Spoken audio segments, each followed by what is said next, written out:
And for our corsage, we've got the two little trefoils of felt there, and we've got a scrap of our ribbon. Now we're just going to fold the ribbon like that so that both the shiny sides are showing, and that end should flatten down there like this. And we're going to pop it in between or at the back of. Should we go for at the back of?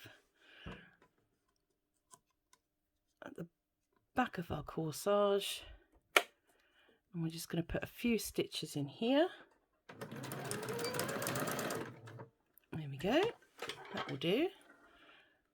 Take off our threads. There we are. Push the threads on the machine to the back. Right, so with our corsage, we're just going to neaten up the edges of this ribbon into points so that the points face each other. Ooh, didn't do that very neatly. Bigger scissors would probably be easier here. There we go.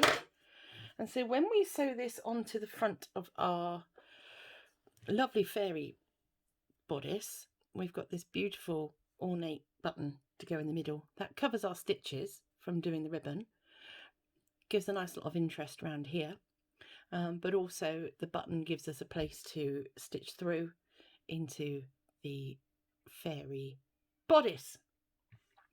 So that's our corsage.